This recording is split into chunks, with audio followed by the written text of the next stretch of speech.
So I say this like every time I preach, but I always say that when I'm preaching on something, this is a really important Bible passage. And I just have to say it again, this is a really important Bible passage. It just happens I always preach on those. But it's a passage that challenges me personally more than a lot of other passages. And I think it's important that we talk about it. This is what is called the cost of discipleship. That's the way that the passage is usually framed in the Bible. And I want to start by talking a little bit about the hardest class I ever had in my entire life was humanities class, my senior year, where we read through a lot of kind of classic literature. And one of the books we read was Dante's Inferno, which I don't think it's a real fantastic theological treatise. It goes through these like 9 levels of hell that he goes and looks at and sees all these terrible things happening to people. But there's something that I gleaned from it that stuck with me through my life. And it was actually the first level that Dante encounters. He's hosted by this guy named Virgil, and it's actually the level of hell that Virgil is in, which is limbo. And it's just for people who don't really have faith in life, that didn't have faith in life. And they've actually got it pretty good. And there's a lot of amazing people who've done good works in their life, and philosophers hanging around and chatting with each other, mostly having a good time. But they're all actually, in their own way, being punished, and really actually punishing themselves. And the way I can sum it up best is actually from Wikipedia. This is how they summed it up, is they were being punished because they lacked the hope for something greater than their rational minds could conceive. And so they were stuck in a place that was just what their rational minds could conceive. A really, really nice party with a bunch of really, really good people. But God has things greater than we could possibly conceive. So I think about that, and I think maybe sometimes we look at life and think of our greatest plans and our greatest needs, and we follow those. But God has an understanding and hopes for us and possibilities for us that our rational minds cannot possibly conceive. And I think by giving some rather irrational suggestions in the story, Jesus invites us to look at the world in a different way than we generally look at it. This way allows us to live in a way that is greater than our rational minds could possibly conceive.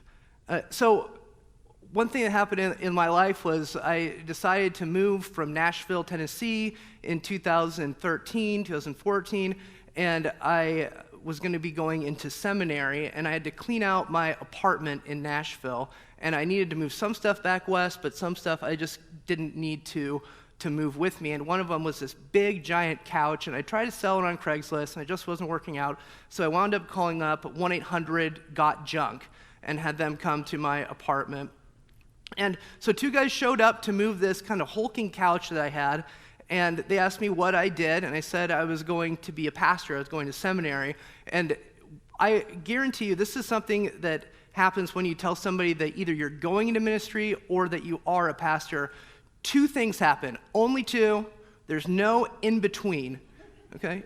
The person either tells you their entire life story, or they say something like, "That's cool," and don't say another word to you.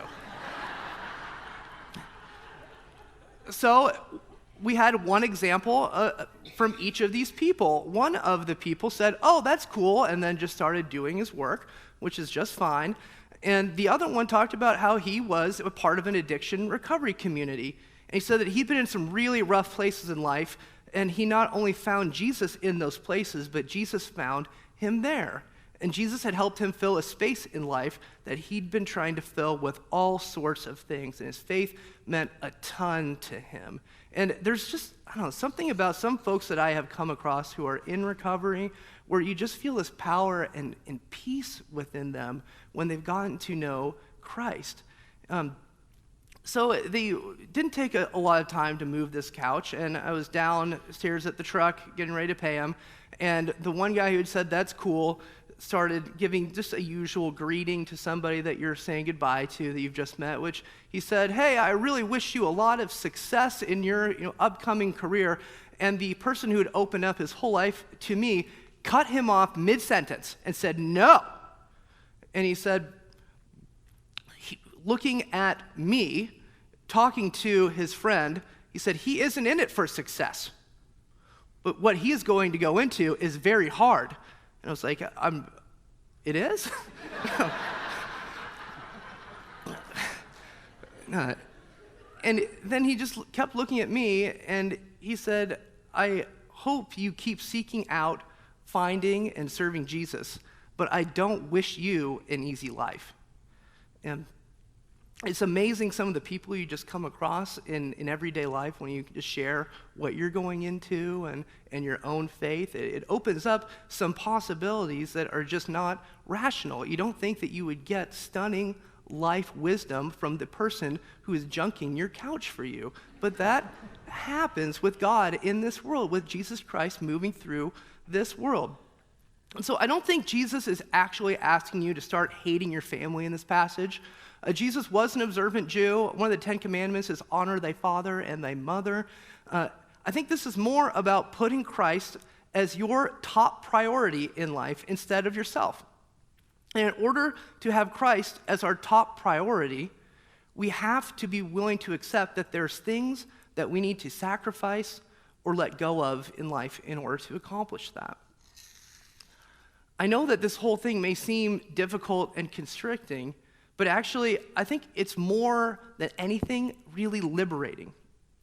When we're going to put aside things in life that keep us from fully giving ourselves to Christ, life is more simple and it's more clear because we have our priorities straight.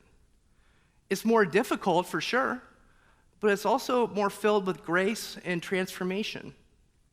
An example of this is somebody who wrote a long theological treatise in his own right on the cost of discipleship. His name was Dietrich Bonhoeffer, and he was a 20th century German pastor and theologian, and he was really, really well known. He still is really, really well known for being one of the only voices of the church in Germany that spoke out against the Nazi regime as they rose to power and had power. So I took a class on Bonhoeffer from Marnie Cotton's brother, Tom Johnson, in seminary. And when I was going into it, I always wondered what was so different about Bonhoeffer that led him to keep his senses, keep his morals straight in a nation that had gone completely mad. What was different about him? Because I wanted that lesson for me. If everybody I know is telling me something that's absolutely insane, how do I keep my head straight? And when studying him early on, it became really apparent that the difference between him and the folks around him was his devotion to Christ. He early on argued against the church teaching that was very common in Germany about the Beatitudes, the Sermon on the Mount. The German church would say that it was really just kind of Jesus being using hyperbole and not really meaning what he was saying when he was saying, "Blessed are the poor." But Bonhoeffer said, no, you need to take this stuff really seriously. Jesus is saying that, and I believe him when he says it. So Bonhoeffer firmly believed in Christ. He studied the teachings of Christ, and he developed this very firm understanding that Jesus was on the side of the poor and the oppressed always, because he took these Beatitudes really, really seriously. And he believed that if he was on any other side, he was not on Christ's side, and that was not the side to be on. And he saw what the Nazis were doing. He saw them scapegoating and oppressing groups of people, especially the Jewish people. And Bonhoeffer was a Lutheran German from a well-to-do family. He was the type of person who would have benefited immensely materially the most from Nazi policy and oppression. He was one of the people who stand to gain a lot by signing up with the Nazi cause in his area. But he saw Christ. And he saw Christ was with the people who were being hurt, and he stood with them. So in a nation that had gone mad, Bonhoeffer chose to pick up his cross and follow Christ. And after being caught by the Nazis as part of a plot to assassinate Adolf Hitler, Bonhoeffer was executed in 1945. But he's remembered as one of the most influential theologians and Christian voices in the modern era because he had this focus on Christ above all. Bonhoeffer accepted the cost of his discipleship, but he also accepted the freedom given to him by Christ. The freedom to do the right thing in a place where many would find it was too difficult or too risky. The freedom to be enriched by the love of Christ and to spread that love. The freedom to know Christ was with him when everything else was stripped away. And this Bible passage talks about the cost of discipleship, but the story about this isn't our sacrifice. It's about Christ's sacrifice and what Christ gives to us. God breathed life into all of us. God has known us and loved us before we were ever born. God sent us Jesus Christ and walked among us and died for us so that we may know God better and so that we may be forgiven and know God's love and presence long after we depart this world. Giving up the things we need to give up and picking up our crosses and following Jesus is not really an act of sacrifice on our parts. It's actually an act of gratitude and enrichment. We accept the cost of discipleship, but we more fully accept God's transformative love and grace when we do so. When John Wesley, the founder of the Methodist movement, talked about salvation, he often used this term called saved to the uttermost. And what that means is when we accept Christ as our top priority in life, we aren't just given salvation for the afterlife, but we are saved right here in this life because we allow God to transform us into an unimaginable force for God's love in this world that would be impossible for us to even imagine with our own logic, without the grace of God. So what's keeping you from picking up your cross and following Christ? And I ask you that question because I can't tell you what it is for you. I think deep down you usually know. At least that's been what it's been for me. And so I'll just tell you what mine usually is. Mine is usually money and the desire to please everyone. Those two things above all, generally when I'm making a choice that I would rather not make or that I think is probably against picking up my cross and following Jesus, it's one of those two things, and that's my thing I work on. I want you to know, though, that I can be free from that. You can be free from that. We all can be free from that. We can be free to follow Christ and spread the good news in the world that needs good news so badly right now.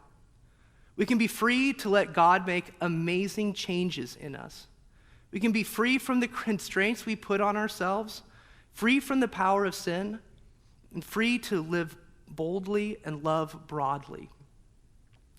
Unimaginable possibilities through God's love and grace await. Will you accept your cross and the freedom that comes with it?